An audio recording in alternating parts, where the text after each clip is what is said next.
Hey everybody, it's Greg Colossale, and this is another video for my business school series. Hope you guys are enjoying them, or hopefully they're useful. Spread them around, share them, let folks hear the good news so that they can feel the confidence to start their new life or their dream. Today's episode, or today, I make like 6 a day. This episode is about enemies. This is a very uncomfortable word for a lot of people, and I don't know any other word to, I guess I'd call them adversaries. But you won't really understand what it's like to be hated, to have adversaries, to have enemies like you will when you start a business. I didn't understand this at all. I live inside of a world that I'm pretty interested in. That's why I'm able to, be alone and make videos, and I don't need too much of the outside world on the regular to balance me out or make me feel good. I find I have qualities inside of myself that are pretty satisfying, but not everyone does. And what they do in their downtime or free time is harm, harass, stalk, watch, gossip, and look at other people. And if you are a person of interest in their sites, if they target you, it can be an exhausting thing, because you don't really do that to other people. You don't have an interest in causing discomfort and harm in a bunch of other people, but these folks do. And you have to realize that you're actually a nobody, and this sounds kind of mean when you first get going, and it's okay. It doesn't mean there's something wrong with that. And I use these terms, these general terms, in order to teach quickly. A nobody isn't a bad person. It just means nobody knows them. Nobody cares about what they're doing. Nobody's watching them. Nobody's interested in their rise or fall. Nobody is in love with them, maybe in a way. So I wish I was still a nobody. I wish I was a nobody, because you don't get attacked. People are not interested in you. But in order to have a successful business, you need thousands of eyes watching you and talking about you and more. And you can't control those thousands of eyes and mouths and people. And so what happens is, inside of 100 people, 2 or 3 of them, they actually hate you. And it could be more, it could be 10 of them. Usually you can't stay in business if it's 50 out of 100, but there will be a few people in there that actually hate you, or hate your business, or hate your message, or hate your product, or hate your service. I mean, you don't even know it's coming, because let's say you're a cook. Let's say you open a restaurant, and you're cooking shrimp scampi and beautiful dishes, ribeyes, and these wonderful dishes, and they're coming out of your kitchen with such love.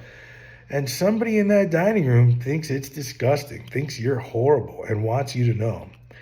So this is where I tell everybody, this is why business is not for everyone.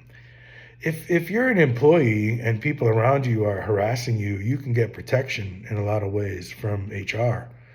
But when you're a business owner, you will be harassed. You will be robbed. You will be verbally assaulted. You will be filmed. You will be set up. And it's nothing to fear. It's actually, remember I was talking about nobodies? It means now that you're a somebody. Yeah. So if you were asked Brad Pitt, what's the worst part about all of your success? I'm telling you, he's going to say, these people that follow me and they film me and they make up lies and stories, because Brad Pitt is a somebody.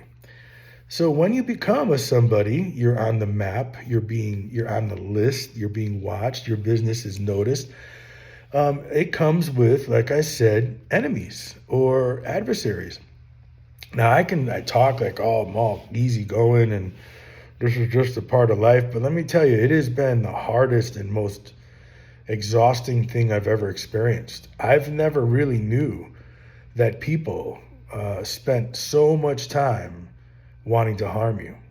Now, surprisingly, these people aren't just like some stranger on the street. You'll find them in your employees, staff that are close to you. You'll find them in your most, what would you call that? Your number 5 customer, someone who keeps coming back, and but for some reason hates you. Um, you'll find this in, let's see, what's another category? You'll find this in the government, the local government. You'll be like, why do the cops like park their car in my music school parking lot? That's not a good example, but even the cops, for some reason, could, not every single one of them, but there could be a cop who hates you. The firemen, the fire marshal, the building people, they could just create energy that goes, you know what, we don't really, like you. And so when you're a good-hearted, law-abiding citizen, this is extremely exhausting. And I won't tell you personal stories, but in a nutshell, I've had many, many powerful local government organized business people, all kinds of people kind of get together and wish me doom and work together to create doom for me. Now, I think they know, I mean, there's one reason that they did that to me, and it's because they're all guilty of the same thing. And I'm the resource that doesn't follow their patterns. So I have to go. It's very similar to what you've heard of in your life as white power, or the energy that runs folks out of town and stuff. That energy exists in every place you go. So for some reason, because if you play by the rules, you won't have any enemies. Playing by the rules means, John sells lawnmowers, so we want you to sell weed whackers. And you're like, well, I'll be selling weed whackers and lawnmowers. But John's been in this town for 60 years, his father. And they want you to know that you are not welcome. Your ideas are not welcome. That you are causing a problem with the lawnmower sales. And you don't mean harm to anyone, but you understand your American civil rights, your amended rights, your citizenship rights, and that is that you can do business without in any town that you want to, as long as it's not illegal. These folks do not like the law, even though they get paid, some of them, to uphold the law, lawyers, etc. So these are your disdain, like wacky local bullies who are going to make your life miserable because they're the old boys club or whatever you call them. So that's going to exist, and these are what you call adversaries. Now, I didn't really know I had them. I didn't understand. I'm like, why would a choir director attract deviant hate? Like, I'm like, we sing songs like with kids. Well, that's what I thought. But inside of their distorted minds, often, I hate to say it, these are not sober people. And I'm not talking about addicts and then they hit recovery. I'm just talking about people who alter their state pretty much every day. They might drink wine, but call it mommy juice. You know what I'm saying? They might, go to the bar, but they, and let off some steam, but they're having, 5, 6 beers a night. So these aren't the reasons why they're bad. They're bad because they're detached from some reality, and they are chemically drenched to avoid being accountable the way that someone like myself is accountable all the time.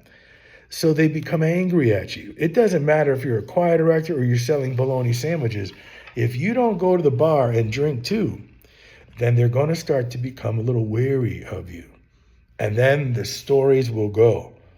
I mean, I don't think there's a choir director in the world who has seen the kind of attacks that I have on my business, on my life, on my health, and the lies and the crazy whacked out attacks to destroy what I built from jealousy, envy, but primarily they're drunk and high all the time. So they have an energy that's like,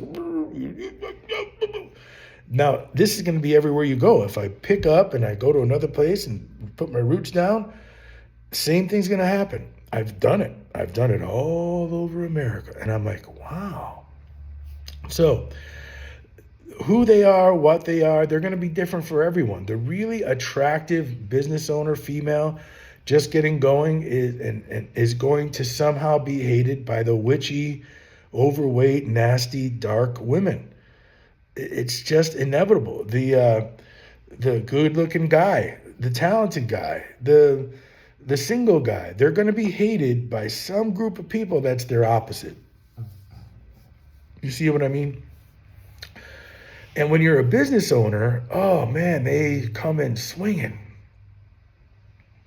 I've had so many dark experiences that they used to scare me. I used to be like, what is this? I had cameras, and I don't want to go through them all because they'll worry you out. They'll make you think you can't do this. But I like to tell you the truth, okay? So if you're a 400-pound middle-aged woman starting a business, you should. The skinny younger ladies, if you do anything that causes them grief, are going to chop you down about your size and your age and all that. But so let's say it's Wilma's coffee shop. Wilma, you got to lose weight. So do I. But you're a sweet person. You love everyone else. Everyone loves you because you're gentle and the coffee's flowing. And in come these teched out, tight-bodied, amphetamine addicted hot girls. And they're like, oh my God, Wilma is so fat. Like if I was ever that fat, I would like jump off a bridge. Now they live with daddy. They have a few boyfriends. Nobody's ever told them the truth. Their days are numbered because eventually, they can't seduce so easily.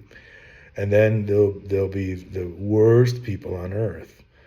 So Wilma, sorry to name you after Fred Flintstone's wife, these are not your worry. You see, they know who you are, big fat Wilma, but you don't know anything about them. That's because you're a somebody and they're a nobody. Now, don't get me wrong. In the cyber world, with imaginary bots and people, and you could pay, and they have 5,000 friends. They have 60,000 subscribers. But they don't have any physical humans in their proximity that seek them out like we do you, Wilma. We love your coffee. Thank you for your great coffee. You're a somebody of the flesh in our lives, and we don't want you to die. We don't like that you're 400 pounds, but not because we think you're gross. It's because we love you and we're worried that the weight will hurt you. But if you're happy and no one's getting hurt, you're making great coffee, and we appreciate what you do for us. So thank you. You understand? You are a somebody when you serve the community. You will serve other somebodies. They know who they are. They treat you with great respect. They treat you with great respect. But the nobodies, they're trying to be somebodies. So the only world, maybe in this case, I was talking about young folks, but let's say they're older folks, they're not cyber connected. They're going to be known maybe for gossiping or trashing or there's a woman I once met who was known for lawsuits. She would sue and sue and sue and sue and sue. Crazy. It's crazy. So just know that enemies and adversaries are part of the free market. I'll share another little tidbit with you. When I was growing up in the construction company, I grew up in business. That's why I feel so happy to share this business stuff with you. It was hard for me to understand, but my father understood very, very easily that our staff, the people we were paying, our employees, were stealing from us. They would steal our tools and they would do bad things to us. If they stole enough tools, they could start their own company and not need to work for my dad. But, a thief is a thief is a thief. Scratch a liar, catch a thief. And it still hurt me. I'm like, wow. See, when you don't own a business, you believe that your check, $900 on Friday, is deserved. Only because you work, you believe it should come to you. You don't have any idea how it's created. How does that $900 end up in your pocket? The check just creates itself? No. The work has to be so vast, there has to be so much work, that the numbers are so high that from that pot, out comes the $900 to pay you. But if you steal the tools that create that pot, then you're actually stealing that $900 from yourself, because they cannot produce the work that creates your job and pays you $900. Stupid people don't understand this. Greedy, selfish, childlike people, where's my check? And I stole all their tools. Yeah, because they are so mean to me. Isn't that crazy? That exists. Your own employees could be your adversaries. I once had a staff member who would never ask me or have direct conversations with me about things that were of concern of theirs. They would have other people create problems for me about that topic. And I can't read between the lines. Do you know how weird that is? It took me 7 years after I closed my business to go, oh my God, I think that person was blah, blah, blah. It took me, because they're so weak that they can't stand up and say, excuse me, Greg, as my boss, I believe these conditions are blah, and I want this, can you do this? And this is what I think is, and I would be all ears because I can't read people's minds. But instead, they would sabotage or steal or lie or set someone up and just try to control situations that would end up making sure they were profiting, even though my company was getting hurt. So it took me years to realize these things. But even today, this person fakes like he likes me. He doesn't like me at all. I don't think I like him. And this is very common, because people who are not brave will be kind of yellow. They will be yellow, and they will get their needs met the way a rat does, not the way a bear does. And to have an adversary or a, what do you call it? I hate to use the word enemies. It's pretty normal. It's very, very healthy, actually. Because when you realize that there are rats and snakes around you, you don't have to be so afraid. You can just, I think the other day, my buddy said, be careful. He's a very, what's the word? He's got a great accent. Greg, be careful of the rattlesnakes.